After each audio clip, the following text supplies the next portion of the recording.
Welcome to Presence, a global conversation for a new earth.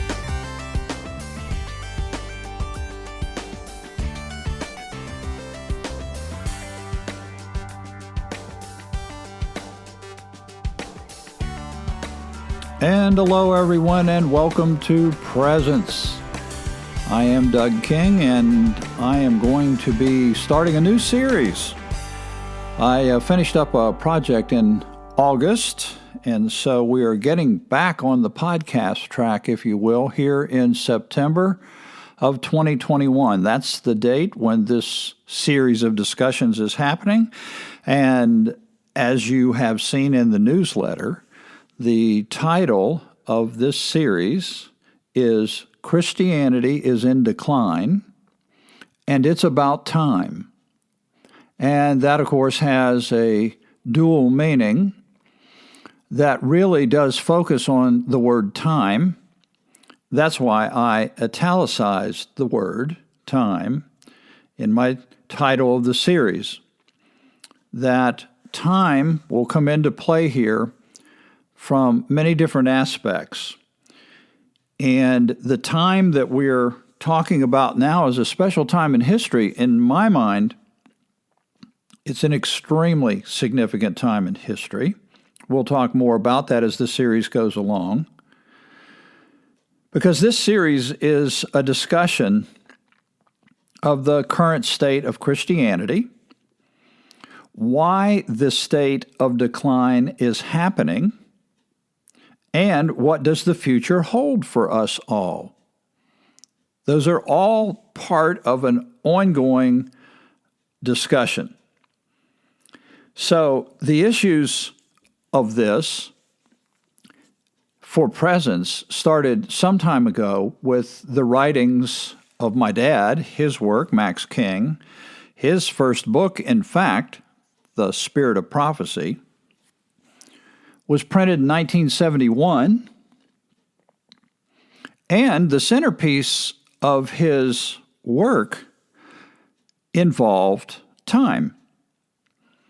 And time, of course, is a huge subject throughout the biblical narrative, and as we have done in every one of our podcasts, we have always referred to the biblical narrative.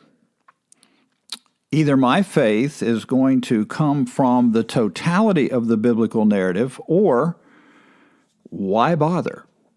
I'm not interested in taking my scissors out and deciding which parts of the narrative are okay and which parts of the narrative are not, because in most cases, the parts of the narrative that I've found people cutting out or saying they don't get or they don't want any part of, coincidentally have to do with the part of their own personal narrative that conflicts with some of that. We'll talk about all that as we go along. But right now, we're talking about why so many conversations about the decline of Christianity or deconstructing faith, new concepts like post-Christian being introduced, et cetera, et cetera. Why now? What does it have to do with the time? So my dad wrote this book, and it led to an evolutionary process for Presence. That evolutionary process was based on the biblical narrative. We found the answers to be in a deeper dive into the narrative, not a move away from it. Not a deeper dive so that we could become even more fundamental in our outlook of the book, chapter, and verse from a point of view that is very particularistic, but rather the use of that data, books and chapters and verses, the use of that data, the study of it, reflection and meditation upon it, to be evolving and leading us into a much bigger God who was doing a much bigger work in and through Christology, and manifesting a much greater outcome. So the decline of Christianity, it's about time. We'll have several aspects to it, and so I don't even know right now how many episodes I'll end up doing. We'll see. But in my years of podcasting, you all know that I have used the model of spiral dynamics many times, and it's not because spiral dynamics is a model of religion.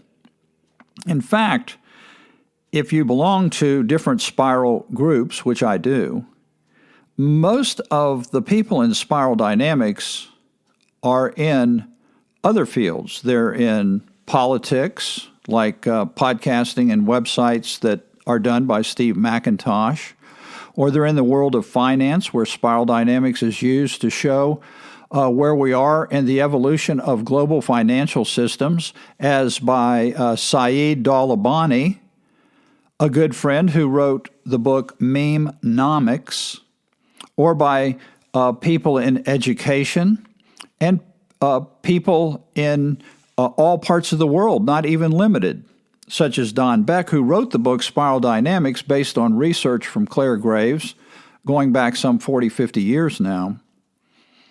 And Don, of course, worked directly with Nelson Mandela, making 26 trips to South Africa and helping him as he used the principles of developmental consciousness to bring about a unity, even though there were different levels represented within that country. Spiral dynamics I have used because it relates to a model based on time. It's developmental. It shows that the evolution of consciousness has led to specific eras, historical eras of time, that bring about specific changes in understanding. This inevitably leads to conflict with the current era of thinking. Why? Because it's change. Let's remember, one of the oldest sayings is, no one likes change, even when it's for the best. That is because within each historical era, the values of ultimate concern become concretized into a form to which people attach their identity. And once I establish in my mind that my identity consists of this list of things, I sit down and I make a list. Here's all the things I believe, and here are all the things with which I identify. Well, if someone comes along and presents something that goes beyond the boundaries of my thinking, they're thinking outside the box, the boundaries. That is a challenge to my very identity, and the greatest instinctual pull that I have inside of me is survival. Everything else is secondary. If I am threatened with something that could destroy me, meaning my identity, me as a person here on the planet, my job doesn't matter, how much is in the bank doesn't matter, what kind of house I live in doesn't matter, etc., etc. I am going to do everything I can to address the situation, the crises, that I could lose my identity. I could lose the very thing I understand to be life. But change is a historical fact. Don't think anybody's going to argue with that. Change is a historical fact. We've all been changing. Our lives are defined as a process of change, and we're right smack dab, to use a theological term, we're right smack dab in the middle of an enormous change with regard to the world that has always been known as Christianity. So we're proposing that the decline of Christianity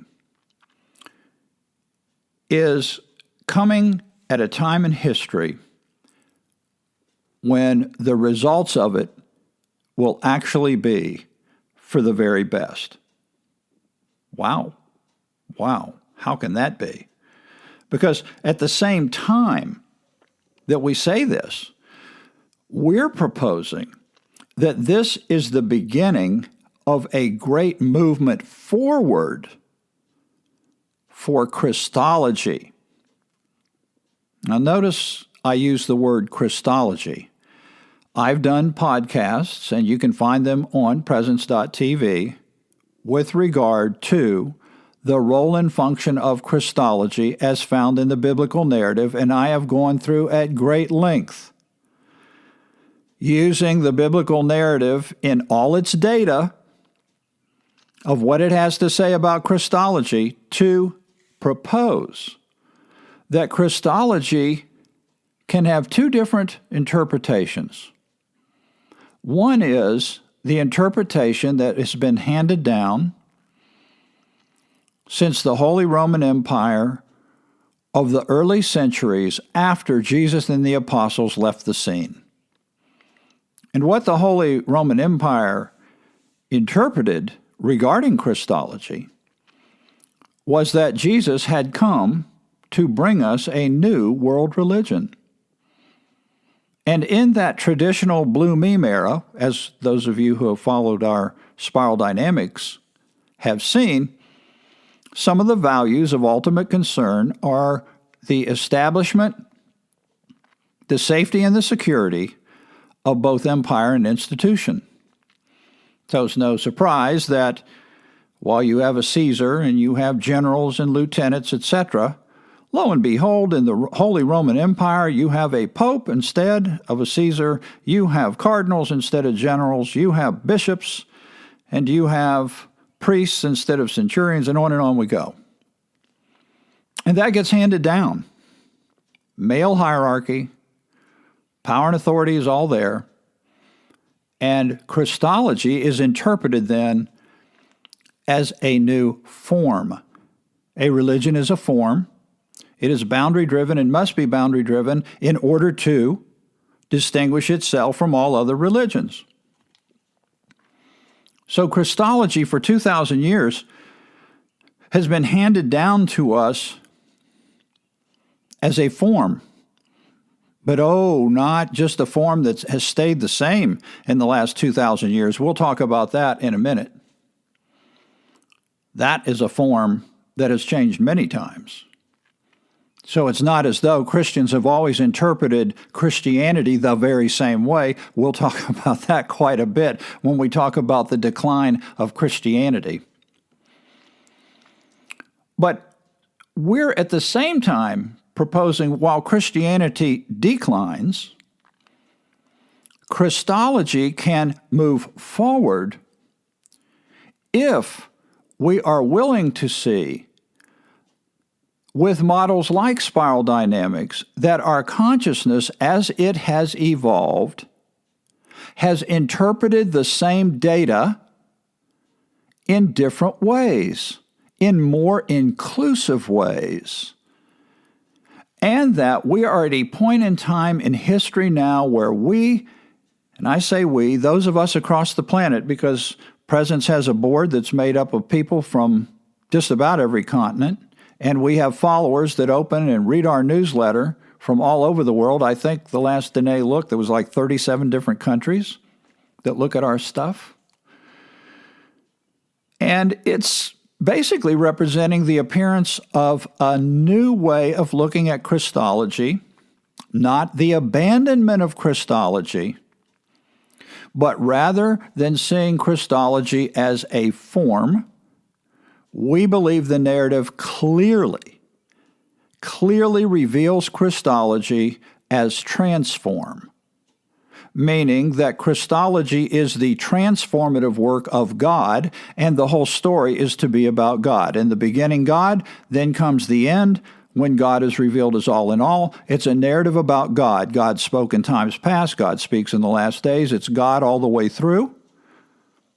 We'll talk more about that and why Christianity is in decline due to its ways over 2,000 years of attempting to make Christology a form. So Christology for us is a one-time first-century transform work of God. God was in Christ reconciling the world. That's a statement of universalism, the world. God is all in all, not all in some. It is also a statement of source. God was in Christ doing the reconciling. Christ was the way God reconciled, revealed his reconciliatory work. Christ was the way that God reveals, which is at the heart of transformation, is the discovery, the revealing, the becoming aware, so that one then can rise or be resurrected from an old paradigm of thinking that is based on interpretations of division, separation, which will eventually lead to denomination, and in the category of race or gender or whatever, discrimination. So in this discussion, I'm going to be talking about all of these issues, and today I'm just kind of laying the groundwork, if you will. There's 3 time spans that I'm going to talk about specifically. I'm not going to go through the whole spiral. Done that many times before, as I said, but I'm going to look at Christianity in the first 1,500 years, which is basically the traditional age as it relates to Catholicism. That's what we see at the beginning of form. It's a Catholic form. Then I'm going to look at the last 500 years as we have moved from Luther forward. And it is Luther that begins to question for the first time, and therefore Luther protests, or Luther opens up a deconstruction of form into numerous forms, into what becomes a Protestant movement of hundreds, literally hundreds of denominated forms, all of which have their own boundaries and separate from each other, put their own signs up in front of their own buildings, buildings made with hands. And that represents some of the basic principles since Luther. And then, of course, we have the last 20 years. I'll explain why I'm taking that 20-year period in just a sec here. In the last 20 years, there's been tremendous change, and there's a podcast I'm going to recommend for you here in just a minute that's talking specifically about that. Christianity's never stayed the same. It's why we sit here today with hundreds of denominations.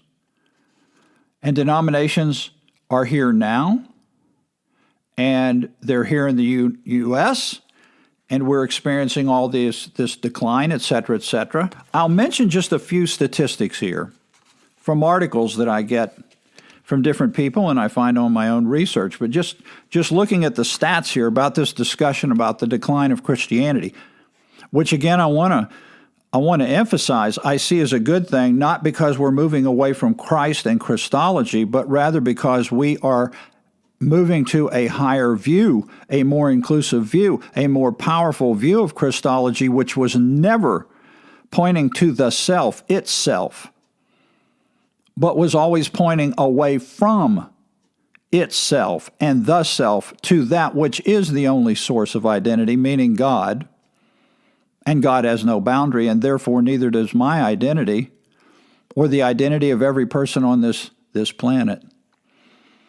So Christology is supposed to be that infamous finger pointing to the moon, pointing to God. Christianity in our minds represents a 2,000-year-old fixation on the finger. Christianity in our minds represents a fixation on Jesus. And Jesus, in our minds, was constantly pointing away from the self, himself. Just as those in the first century that were the transformative body meant only for the first century, put themselves to death with Christ and relied upon a single source for resurrection into a new universal identity, and the power of that source was God and God alone. Had nothing to do with human beings, human hierarchies, human boards, committees, synods, etc., etc. So some of these statistics, I got one here from March of this year, March 2021.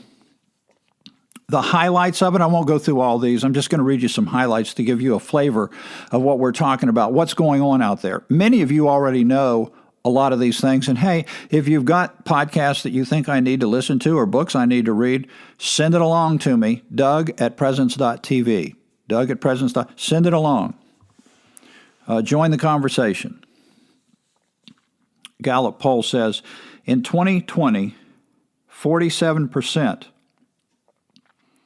of U.S. adults belong to a church, synagogue, or mosque. So their headline is U.S. church membership falls below majority for the first time. Something new is happening on the planet right now. Something that hasn't happened. Something that is now happening in our country. And I'm going to talk about the U.S. and the U.S. view of Christianity and where the U.S., in my mind, always puts itself in relation to the rest of the world with regard to Christianity. I'll talk about that in a minute. Or maybe by my time up here, it'll be in a future episode. The change, says Gallup, is primarily due to the rise in Americans with no religious preference, and you probably heard a lot of this discussion, meaning that there are now many, many more people that have no religious affiliation. They're called the nones. The other segment that is a very fast-growing segment is called the spiritual but not religious. And actually, that is in our minds what Jesus was promoting was the spiritual, meaning God identity, after the Spirit. If I were to go to Galatians 4, after the Spirit, that's the only identity that Paul knew was after the Spirit. And we see that absolutely as a spirit, not religion-based identity. But let me continue on with a few stats. Now, this one's really interesting because this comes from Sunday Magazine. Sunday Magazine has a headline that says, "The End of Seminary." The end of seminary. Now, think about that for a minute. Sunday Magazine notes that Fuller Theological Seminary, the largest seminary in the world by enrollment, is selling its property and moving out of the historic Pasadena location it has held since 1947. There had been financial problems that led to downsizing and layoffs, as well as years of declining, there's that word, declining enrollment. Full-time enrollment has dropped 40%. 40% in the last 15 years. There is our time period. We're going to talk about the last 15 years. So what happens at seminaries? This is where pastors are trained. And then pastors go out and they repeat the narrative that they were trained to understand. But that narrative apparently is not working. Now, a fundamentalist, more conservative, traditional blue meme would say, of course it's not working, and that's because the world is going to hell in a handbasket. That people have lost their faith. They've gone into heresy, which is what we're accused of. We've been heretics for a long time, so we're pretty comfortable with it. Other seminaries, Claremont School of Theology is in process, as this article says, of joining up with Willamette, if I'm pronouncing that correctly, University in Oregon. So even Claremont is having to move their campus and divide their school up in different groups going different ways. The Baptist Theological Seminary in Richmond is closing, if it hasn't already closed by the time I read this. The Episcopal Divinity School quit granting degrees in 2017. In that same year, Andover Newton Theological School did the very same thing. They also quit. So I look at my notes here. There's even more. I won't go any further on seminary. Let me read, because I don't want to spend too much time on the stats, because I think everybody here in presence is pretty well aware what's going on. And what we're talking about right now is at the heart of a current discussion that I hope others who are talking about the decline in Christianity will feel free to engage in conversations with us, because we would love to have that conversation with others who are also looking at these same issues. But one last thing is, I also subscribe to a EDU site of different Christian academia edu, academiaedu.edu, and I have a Pentecostal paper here by a Pentecostal theologian that is a response to the Gen Y crisis, which is the millennial crisis. And once again, they have different groups. Rayner and Rayner is a group that is seeing that a lower and lower percentage of millennial Christians, as again, divided from, remember, Christianity, you slice it and dice it in many different ways, but when you slice and dice the millennials, there's even less activity in the church. Only 24%, they say, are active in church of the millennials. And it's a continuing, here's the word, decline in a trend that's been occurring since the baby boomers. That's me. I grew up in a different era. I have evolved in my thinking. Or, as some would say, I have devolved.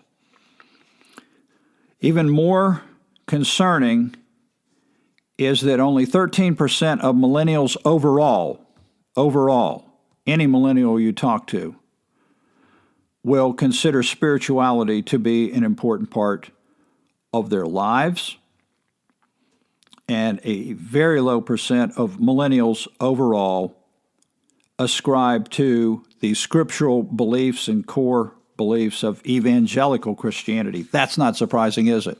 And as a matter of fact, I'll be talking throughout this series about three key terms: dogma, doctrine, and creed. Those will be involved in our discussions. They have to be, right? Because when you think about the words dogma, doctrine, and creed, are you not thinking about boundary-driven language? And that most denominations have their very own language, all differing in dogma, doctrine, and creed. Now, I've gone a little longer already than I meant to go. I try to hold these things to 30 minutes because I know your time is important, and I know how it is in my day. If I look at the time bar and I see that something goes on for an hour or 2 hours or something, then I have to pick a special time to listen to it. Well, I'm able to do that because I do this all the time, every day. You, not so much probably. You are people that are out doing other things. But let me just say this. One of the conversations, and I've been in the middle of many conversations, and I'm going to talk about those in the future too.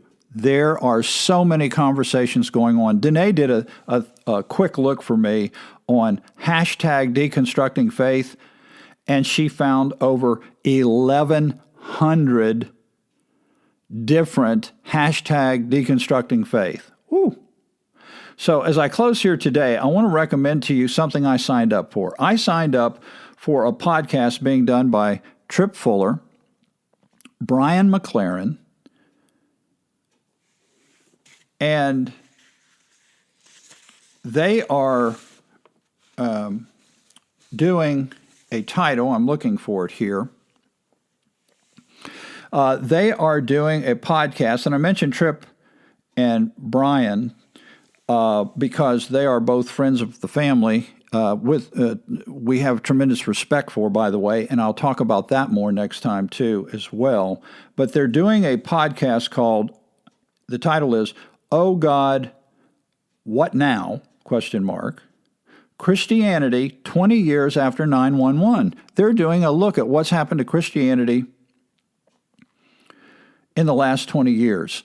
So if you go to the website Homebrewed Christianity, you'll see that podcast. If you want to sign up, they allow you to pay whatever you can pay, including $0.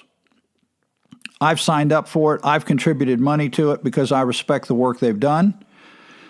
And I believe in supporting things like this. It's a discussion, not because it's the same perspective that I have. It's not. And I'm going to draw the differences in the perspectives that they're bringing out that represent the attempts to hold on to Christianity as an identity. And that's okay, because when you know that God is the source of identity, then you know that our human conflicts, reasonings, evolution, our growth, our changing of our minds is all part of what happens by the grace of God in a family of man made up of over 7 billion people in different levels of consciousness. And they're great people. Diana Butler Bass, I forgot to mention her name, is the third, and I apologize to Diana because I've never met her, haven't had an opportunity to talk with Diana. But she, as well as Tripp and Brian, are part of this. All three of them have a great deal of knowledge. They've written books. They have done a number of speaking engagements. You probably either heard them or read them, something somewhere. I'm going to talk more about them as I go along in these sessions because they're really digging deep and I love it. So I'm going to end that here today. Got so much more to say. I got a whole stack of notes here I didn't even get to because you know me, once I start rattling, right? So next week, I'm going to continue with this discussion. Christianity's declining. It's about time in a good way, for good reasons, that can lead us, I believe, very much to new conversations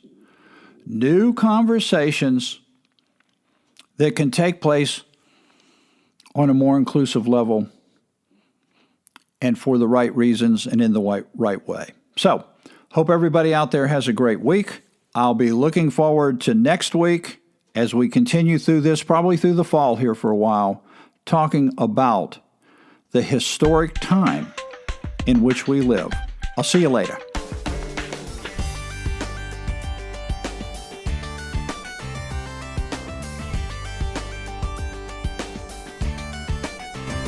Thank you for joining us today. If you have any questions or comments, please contact us at info@presence.tv. You can also visit our website at presence.tv or find us on Facebook. We look forward to hearing from you.